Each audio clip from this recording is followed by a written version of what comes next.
Okay, what's going on, guys? Welcome to the podcast. So, today I'm going to be talking about my 2026 goals.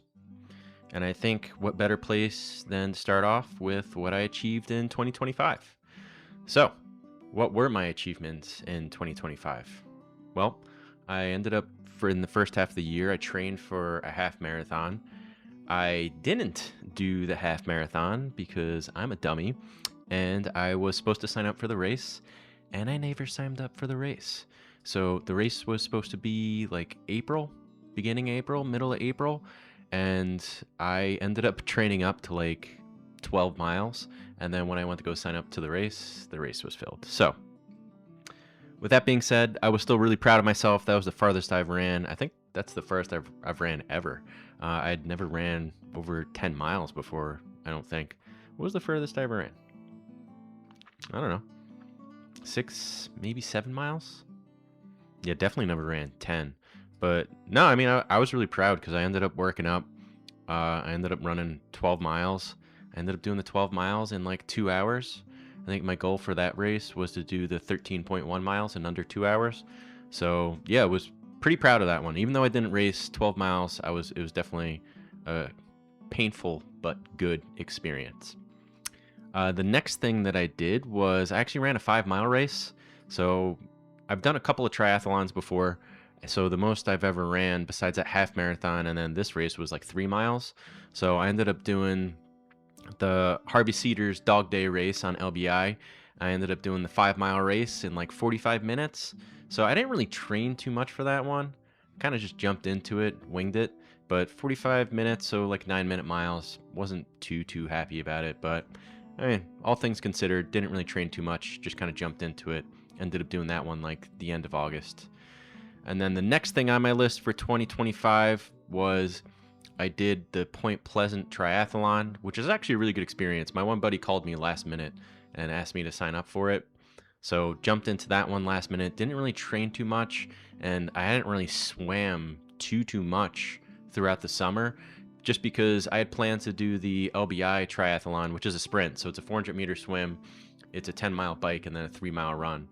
My buddy ended up planning his bachelor party that weekend, so obviously I couldn't end up doing it that weekend. But then the weekend after was Point Pleasant, which wasn't on my radar. I didn't have anyone to do it with, but like I said, my buddy called me last minute, asked me to do that one. So that was a good experience, good race, good little race. I had a lot of fun with that one, obviously because I was doing it with other people. But yeah, I ended up actually having a pretty good race. My goal was to finish it in under 1 hour. I ended up finishing it in an hour and 8 minutes. So pretty good. I think I shaved like 2 or 3 minutes off my bike time, and I actually have a proper road bike now, which was good. So pretty stoked about that one.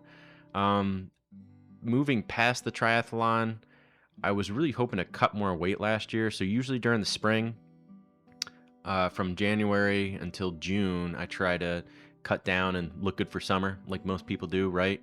But I ended up, my goal was to get down to like 190 and still keep a lot of my strength. I didn't quite hit that. I only got down to like 200, and that's one of the lessons that I'm going to take for this year is I ended up having a destination wedding the first week in May, and that kind of like threw me out of my groove because I feel like that last, as it starts getting nicer out, I want to be outside more, and that last week in April going into May, like we went on that destination wedding the first weekend in May, and then it just like threw me off because all of May I feel like I'm starting to get super dialed in, my diet's dialed in, my workouts are dialed in, and I really just try to like fine tune everything and then lose those last couple of pounds because yeah, I definitely in that last month of May could have lost 10 pounds, but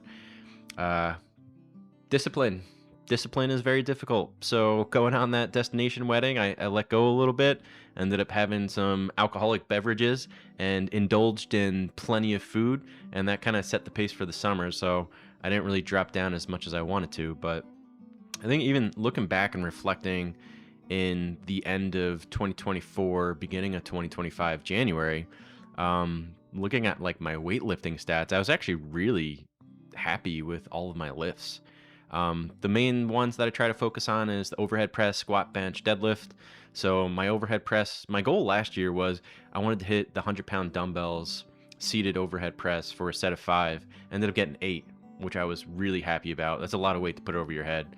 The squat, I don't know if I really had a goal for the squat, but I ended up hitting 405 for a single, so pretty happy with that one. My bench press last year, going over to Fusion Gym, their dumbbells go up to like 200s, so I ended up hitting the 140-pound dumbbells for a set of 3. So pretty happy about that one. And I'm actually really happy with that one only because my current gym only goes up to 100-pound dumbbells. So going from 100-pound dumbbells and then on a whim going up to 140 for a set of 3 was pretty happy. And I think the one that I'm most happy about last year was the deadlift. I ended up getting 455 for a set of 2, straight bar conventional. And that one was definitely a PR. I think the most I'd ever worked up before that was like 435. I think on the hex bar, I don't really count the hex bar. Hex bar is kind of lame, but I was using it to like overload myself for the deadlift. I think on the hex bar, I ended up hitting 475, but I don't count that. That's cheating. 455 for 2 is the lift, and I'm pretty happy about that one. But enough of 2025. 2025 is coming to a wrap. It's time to look at 2026. So, looking into 2026, some of the things that I'm looking to do, similar stuff to last year, except I want to take it to the next level. So for the running, I want to run the half marathon again. This time I'm actually going to sign up for the race. My goal would be, I really want to try to do that half marathon in under 2 hours. So when I come back from my ski trip, I'm going on a ski trip to Whistler Blackcomb in a couple of weeks. I really want to start dialing in my running. I've still been running, not as much as I was, obviously, during my training block last year, but I've still pretty regularly been going and running 3-5 miles. I don't think I've ran like 6 miles, 60 minutes, probably since the spring last year, but I worked up to 5 miles maybe a couple of months ago. So yeah, really need to start picking my running training up and really getting that endurance, and yeah, trying to get back in run shape. So that's my goal for next year. I really want to try to hit that half marathon in under 2 hours. I also did the Eat Clean Bro Mountain Race. I believe that was in June. I think I actually ran a pretty fast time on that one. Me and my one buddy, we ended up running like 7.5 minute miles. And I think it's like 3.5 miles up like 300 or 400 feet of elevation gain. Basically, you start at the house and he's got a super long driveway down a hill. So you run down this hill, and then you run back up it, and then you do that 4 times. I think it was like 3.5 miles. But yeah, I mean, it was a really good race. It was a lot of fun. But I would very much like to try to win that one this year. I think the guy who won it ran like 6-minute miles. We'll see if I can do 6-minute miles. But I think what tied into that goal is the other goal that I have, which is I really want to try to drop down to 180 pounds. I think if I drop down, because I think right now I'm probably around like 215, 220. I think if I drop down to 180 and I can keep that off and make sure that I keep my endurance up, I think I can pull out some 6 to 6.5 minute miles. Not going to be easy. Definitely going to be a grind, especially with all the elevation gain running up and down. But that's tied along with it, because there's no way I'm running 6 or 6.5 minute miles weighing 220. Not going to happen. So that's tied into that goal. Next year, I would love to do 2 triathlons. This year I only got the one in, but like I said, I usually do the LBI one. This year I did the Point Pleasant one. Next year I want to do both, and I keep meaning to do the New Jersey State Triathlon at Mercer County Park, but it's always in the middle of summer, and I always have something going on that weekend. So maybe this is the year that I'm able to pull it all together and actually do the New Jersey State Triathlon, which I think is an 800-meter swim. I haven't necessarily worked up to that one just yet, but who knows? Maybe next year I'll do more swimming. But yeah, I would love to try to finish in under an hour. Like I said, last year I did it in 1 hour and 8 minutes. So along with trying to finish it in under an hour, I'd love to get the 400-meter swim in under 10 minutes. I think I've been floating right around 10 minutes. The bike, I've really been trying to average, 20 miles an hour? 20 miles an hour is 20 miles an hour. So that means that in 30 minutes, is 10 miles. So I'd love to do 20 miles an hour on the bike. I think usually I average right around like 18 miles an hour. I think a little bit slower than that. Last year, I'm pretty sure I did 10 miles in like 36 minutes. I would love to do the bike in under 35 minutes, but that means that I need to get out and bike way more. The bike is the hardest part. because when you come out of that water and you hop on the bike, usually I'm a little bit winded, but I always try to save my legs for the run, because when you jump off the bike and then start running, your legs feel like two freaking moon boots, and it's so hard to run. But yeah, last year I ended up doing I think I did the 5K in like 23:30, so a little bit faster than 8-minute miles. 8 times 3 is 24. So yeah, this year I'd love to do the bike in under 35 minutes, and then I'd love to run 7-minute miles after the swim and the bike. So that would be a 21-minute 5K. Man, if I could do that, I think I could squeak out doing the whole triathlon in under 1 hour. Moving to weightlifting. My goals for next year are going to be pretty ambitious. I'm not that good of a squatter. I really need to practice my technique, and I really need to focus on my core. But I would love to hit 455 squat for a single. My goal this year, which I'm going to come up short, I really wanted to deadlift 495. Not going to happen. Just a bunch of stuff ended up popping up, and my schedule kind of got out of whack. So not going to hit that one, unfortunately. And then I would love if my gym had heavier dumbbells, because I'd love to do on the bench press 150-pound dumbbells for like a set of 3 or 5. It's just hard when you only have 100-pound dumbbells to use, and then going from 100-pound dumbbells to jumping, And what did I do? The other week I think I did 100-pound dumbbells for like with pause reps, like 4 sets of 8 or 4 sets of 10. It's just such a big jump going from 100 pounds to doing 140, 150. I need something in between, but my gym doesn't have it. I guess I could go to another gym. But yeah, man, if I could get 150-pound dumbbells for a set of 5, I'd be pretty stoked. So what are my keys to success? I think one of the hardest things for me and for most people, because our lives are busy and there's so much bullshit that pops up out of nowhere, stay focused, right? Read your goals, have a vision board, go back and review what you're trying to do and what do you want to accomplish, because that helps you stay on track and stay focused. And that's definitely one thing that's happened to me over the past year, 2 years is, you set your goals in the beginning of the year of what you want to accomplish. And then as you go through the year, sometimes you need to prioritize things, but it's not even a priority thing. It's just you lose focus of what you were actually trying to accomplish. So I think that's a big key to success for me, is setting a vision board, reviewing it daily, weekly, monthly, and making sure that am I moving towards the goals that I want to achieve, or am I moving in another direction? And if I'm moving in another direction, is that the direction I want to go in? Am I aware that I'm going in that direction? Can I course correct, go back into the direction that I want to go into?